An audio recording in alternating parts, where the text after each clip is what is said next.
これなに？イレギュラースカートだよ。たった2つの部品で作れるスカートを作ってみない？簡単なの。長方形と正方形に布を2つに切って、正方形の真ん中を丸くくり抜くだけ。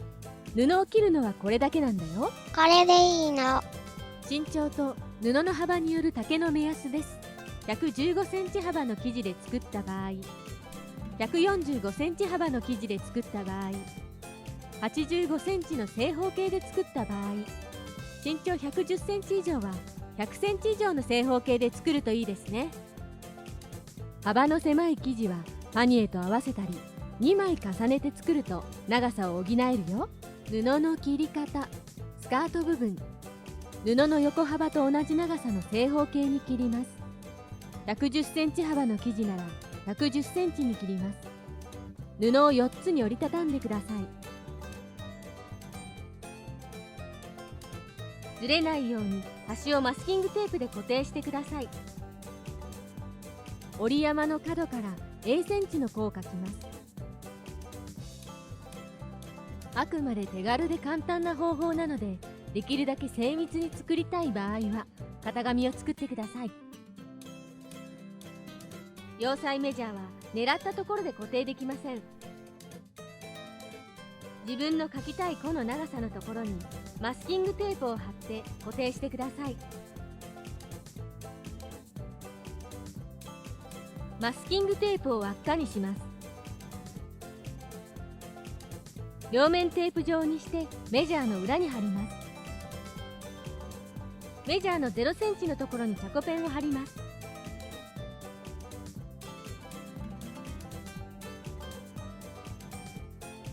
布の角にメジャーを合わせ弧を描きます。この時ペンがぶれて描きにくい時は厚紙で支えを作ってください。縦4センチ、横3センチぐらいに厚紙を切ってください。両端にメジャーの幅と同じ程度の切り込みを入れます。厚紙にメジャーを刺します。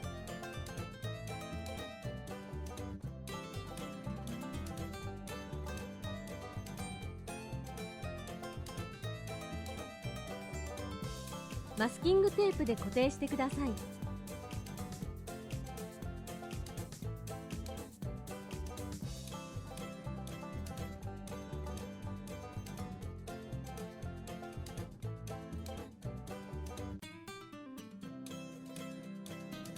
0センチのところにチャコペンをマスキングテープで貼ります。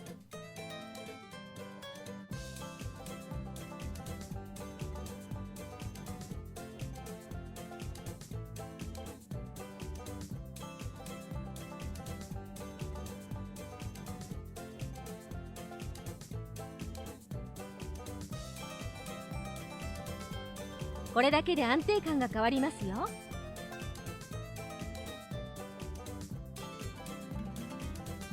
これでスカートだけでなくフリルなども作りやすくなります。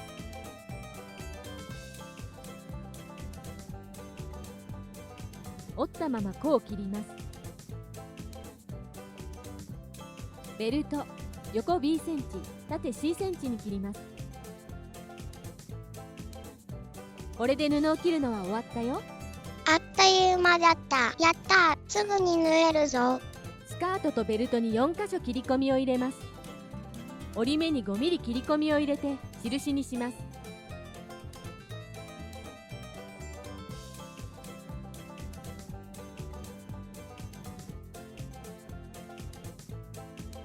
ベルトを半分に折ってください。端から1センチのところに印をつけます。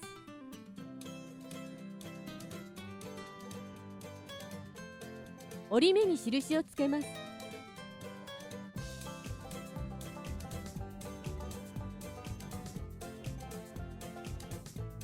中央の折り目に1センチの印を合わせて折ります。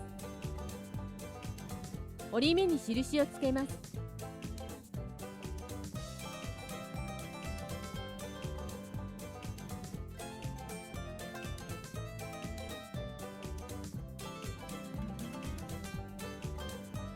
ベルトを横半分に折ります。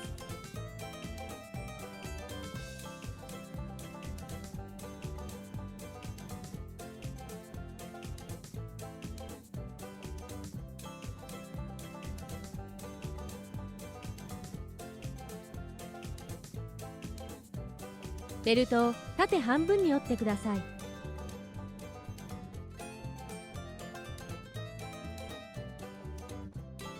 ベルトの端から1センチのところを縫ってください。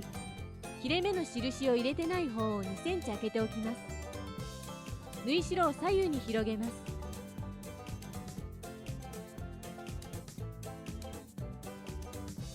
縫い代の端から2ミリくらいのところを縫ってください。ここを縫うと後でゴムを入れるときに引っかかりません。スカート部分の端を三つ折りします。まっすぐ折るのが苦手な場合、2センチ幅の線を引きます。線に合わせて端を折ります。線のところでもう一度折ります。5から7ミリのところを縫ってください。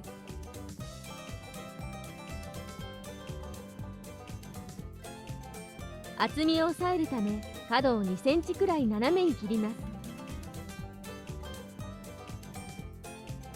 手前を1センチ幅で2回折り、待ち針で留めます。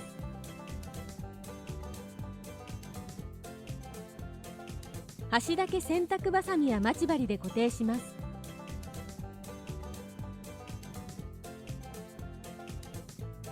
前の辺を2回折ります。角の手前5センチくらいのところから縫ってください。角から縫い始めると食い込みやすいので、離れたところから縫えば食い込みにくくなるんです。待ち針を押さえ金の手前で抜いてください。角は針が刺さった状態で向きを変えるとずれません。縫い代の幅を広めにしているので、多少縫い目が曲がっても縫い代の上を縫っていれば大丈夫ですよ。2回折ってたるませないようにピンと張れば、待ち針を刺さなくても広がりません。たるませると折り目が広がってくるんです。ピンと張ると人差し指で縫い代を内側になぞるだけで綺麗な三つ折りになります。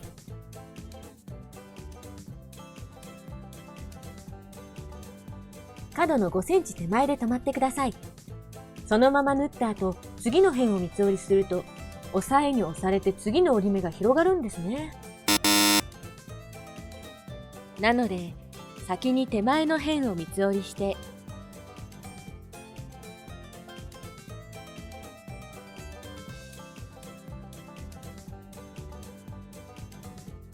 今縫っている辺をその後に縫うときれいに縫えますよ。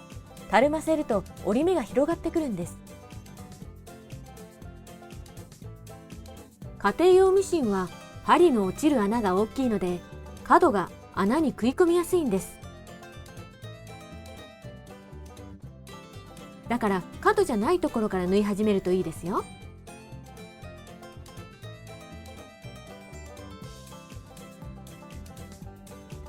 角を縫う前に下に紙などを敷き、穴に落ちないようにします。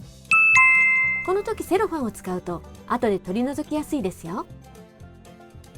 針が角まで来ると紙を敷けなくなるので、3センチくらい手前で敷くのがポイントです。セロハンで布を上下に挟むと縫いやすくなるよ。紙と違ってセロハンは破りやすいので後で取り除きやすいんです。波打ったところは水分を与えてアイロンをかけてください。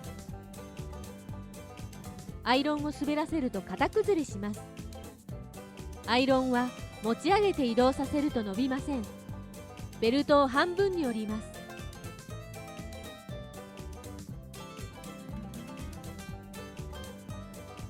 ベルトはゴム入れ口がある方が裏側です。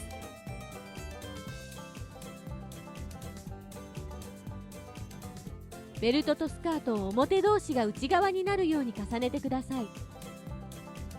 スカートとベルトの切り込みの印の位置を合わせます。待ち針で4箇所固定してください。端から1センチのところを1、2ミリ刺します。刺す範囲が広いと歪みの原因になります。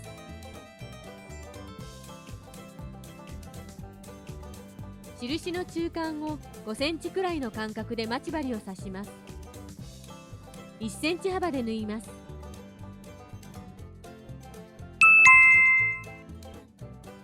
内側から縫うと縫いやすいです。3枚まとめてほつれ止めをしてください。押さえ金を交換します。日本製のミシンの場合、軸の後ろのボタンを押すと押さえ金が外れます。軸と押さえ金の横棒の位置を合わせます。軸を下ろして装着してください。ほつれ止めの模様を選んでください。ほつれ止め押さえには壁があるので、この壁に布の端を当てて縫ってください。右端を縫うとき、布から針がはみ出すのが正解です。はみ出すことで端を包み込むのでほつれなくなります。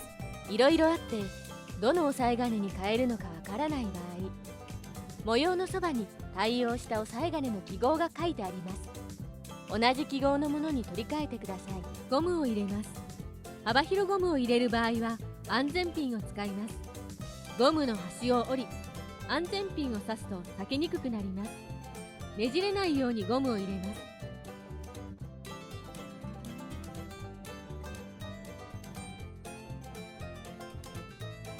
洗濯バサミをつけるとゴムの端が中に入りにくくなります。ウエストのギャザーを均等に分散させます。もしゴム入れ口の向きを間違えてもシワで目立たないよ。ゴムの端を N の字に縫って固定してください。ベルトの両端を縦に縫います。両端を固定するとゴムが中でねじれにくくなります。完成です。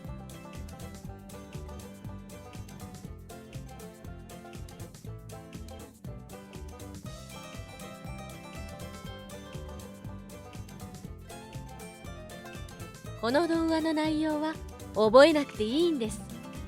見てもわからないというのは理解する能力がないからではなく、頭で想像するための材料、情報が足りないだけなんです。